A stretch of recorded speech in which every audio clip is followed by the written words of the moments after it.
Hi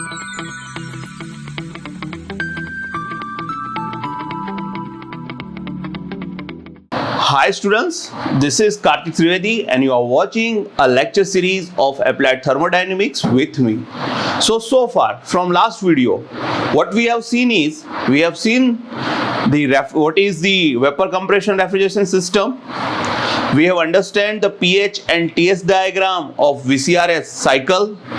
And also we have understand some pH curve, so that what is saturated liquid line, we have covered what is saturated vapor line, what is liquid plus vapor region, what is superheated region, and what is subcooled region. So those who haven't seen that video of understanding pH and TS diagram, first go there and see that and make sure that you will make your concept clear regarding pH and TS diagram of VCRS system. Okay, so now in this video we are going to cover what is refrigerant, what are the classification of refrigerant.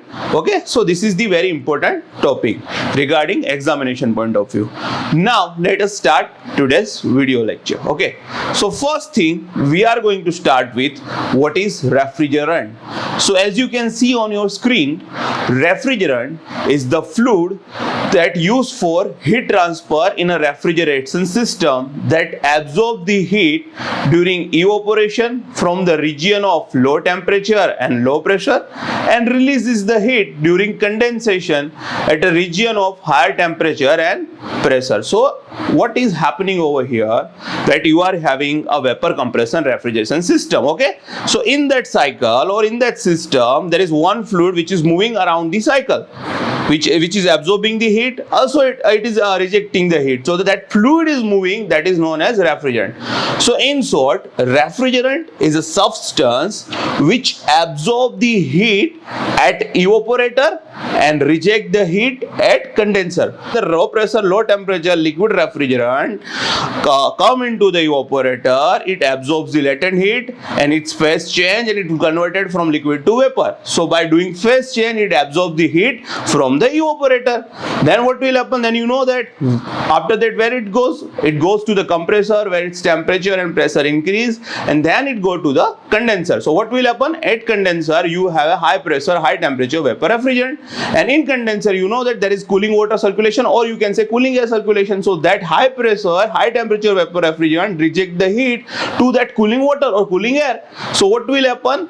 So that by rejecting the heat, the high pressure, high temperature vapor refrigerant will be converted into the liquid refrigerant. So by doing phase change, it reject the heat. So in short, what we have understand is the refrigerant is a substance which absorb the heat at evaporator and reject the heat at condenser. So that is what the refrigerant means. Okay, so phase change that we will keep up to vapor compression, because there are some refrigeration cycle where phase change is not happen but heat absorption and heat rejection happen. Just like for example, you can take air refrigeration. In air refrigeration, the phase change is not happen, but in evaporator heat will be absorbed and in condenser it will be rejected.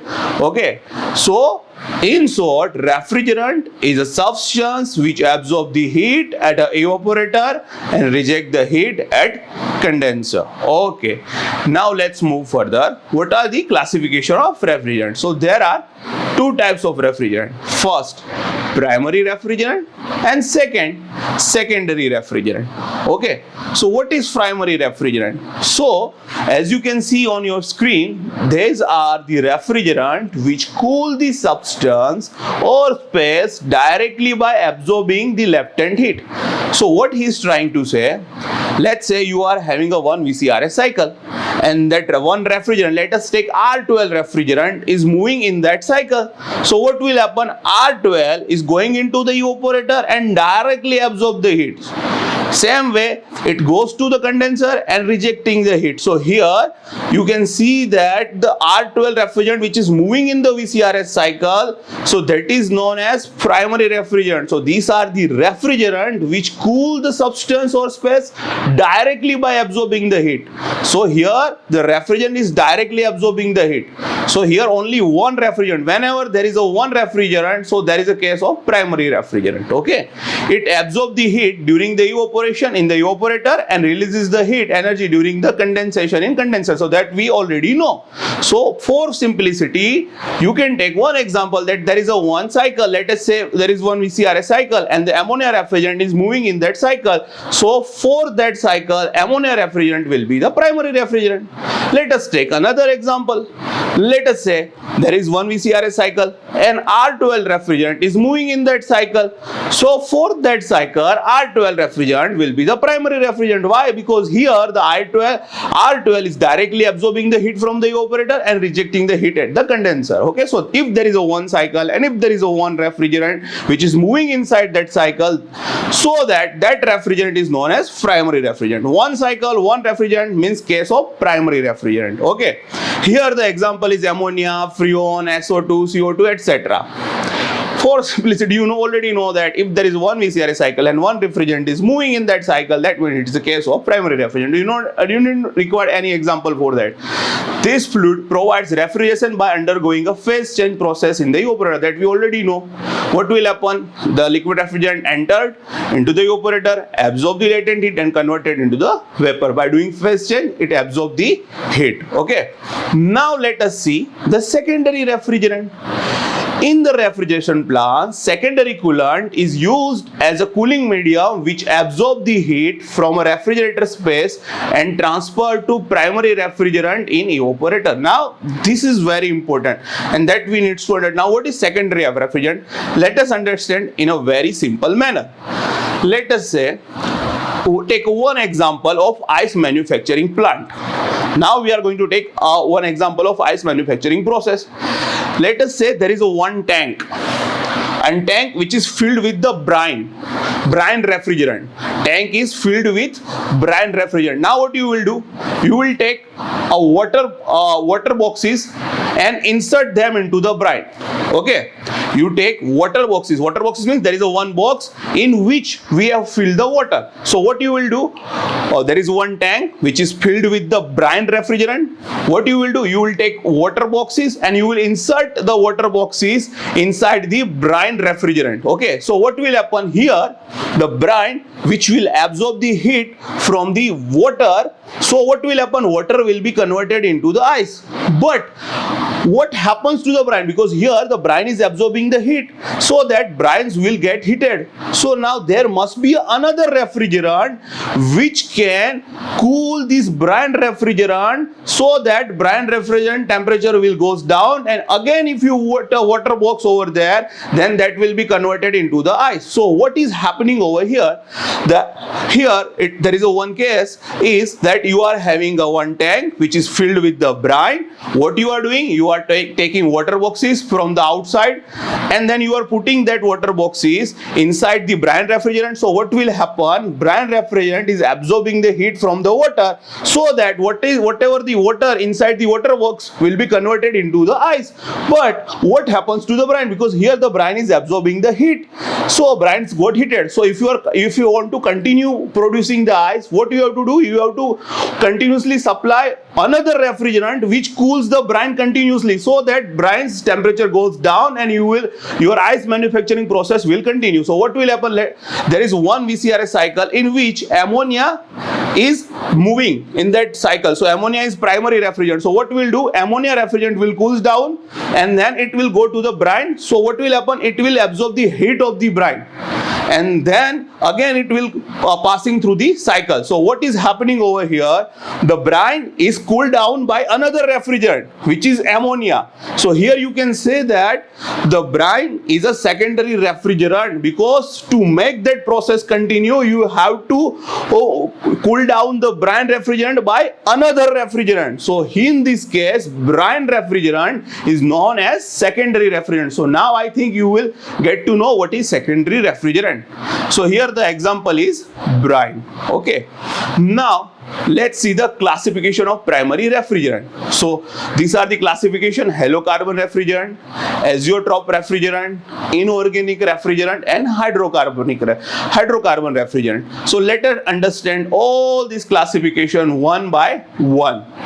Okay, so first is halocarbon refrigerant. So here you can see the word halo. Halo means this refrigerant comes from the halogen group. Halogen group means chlorine, fluorine, bromine.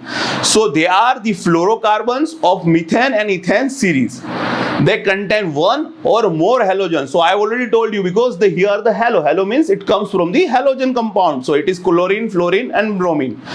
It has excellent thermodynamic properties, and only disadvantage is ozone layer is damaged. So here what is happening? So this is a very popular halocarbon refrigerant which is used quite often, but only the disadvantages is depleting the ozone layer. So here are the examples. You can see the CFC. CFC means chlorofluorocarbon, R11, R12, R13. Now you have question in mark side, how the naming R12, R11 and R12 is happening over here. So that we are going to understand in another video, okay? But here you have to just remember the name R11, R12, just like HCFC. HCFC means hydrochlorofluorocarbon, R22, R123.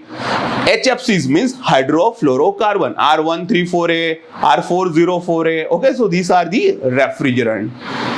Now next is inorganic refrigerant. So inorganic refrigerant we exclusively use before the introduction of halocarbon. So what is happening? Before the introduction of halocarbon, inorganic refrigerant is widely used, but after the introduction of the halocarbon compound, their usage will be limited. Okay, so these refrigerants are still in use. Yes, they are used. They are used in water chilling plant. Okay, so they are having excellent thermodynamic and physical properties. The example are carbon dioxide, water. So water is used in vapor absorption system, in ice chilling plant, or you can say water chilling plant. Ammonia, air, sulfur dioxide and ammonia is used in ice manufacturing plant. So these are the inorganic refrigerant.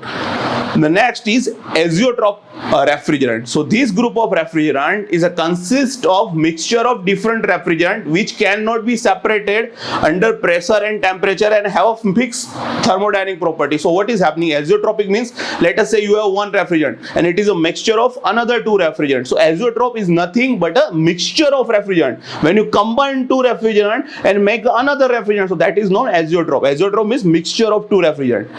A stable mixture of two or several refrigerant whose vapor and liquid phase retain identical composition over a wide range of temperature. So what he is trying to say, let us say you have one refrigerant which is made from the X refrigerant, 30% of X refrigerant and 70% of Y refrigerant. So here the composition is 30% of X and 70% of Y. So that will remain identical throughout the whole cycle, so that the ratio will not change. Here I will give you one example. So let us see the example. So here you can say the R500, which is a mixture of 73.8% of R12 and 26.2% of R152. Same you can say the R502, which is the combination of 48.8% of R22 and 51.2% of R115. Same way R503. So in short, azeotrope are the mixture of two refrigerant whose ratio or whose percentage will remain the same. If there is a 73.8% of R12 and 26.2% of R152, so that percentage will remain the same. That percentage will not change. Okay, so this is known as azeotrope refrigerant, means mixture of two refrigerant. Another is geotropic refrigerant. So this is opposite of azeotropic. So what is opposite? Yes, geotropic is also mixture of refrigerant, but what is happening over here? Here the composition is going to be changed. It will not remain same, that it is made from, let us say, two refrigerant X and Y, 70% of X and 30% of Y, but that ratio will not going to be same. That ratio is continuously changing. So that composition is not same throughout the cycle. So that is why it is known as geotropic refrigerant. Okay. So and it is designated by 400 series. So here you can see the example of R404A, R407C, R410A, R413. So these are the different example. You can see that, and you can see the percentage over here. So this percentage is going to be changed throughout the cycle. So that's why it is known as geotropic refrigerant. In azeotropic refrigerant, what is happening? That percentage is not going to be changed. But here in geotropic refrigerant, the percentage content will going to be changed throughout the cycle. It will not remain identical. Next is hydrocarbon. So most of the hydrocarbon refrigerant are successfully used in industrial and commercial installation like methane, ethane. But what is the here disadvantage is they are highly flammable and explosive. So these are the limitations. That's why we are not using the hydrocarbon. So what is the most used refrigerant is halocarbon. Now you can see in your SER 410A is refrigerant is there. So these are the refrigerants. So widely used refrigerant out of these all type of refrigerant are halocarbon refrigerant. Okay, and you have another refrigerant which is in halocarbon. Nowadays you can see that R134 is there, R410 is there. Same way you can see the usage of water and ammonia. So these are the two nowadays widely used, halocarbon and inorganic. Okay, and other refrigerant nowadays obsolete because another type of refrigerant because they have their own limitations. So that's why they are not used. So these are the classification of refrigerant. I hope you will like this video. Have a nice day. Bye bye.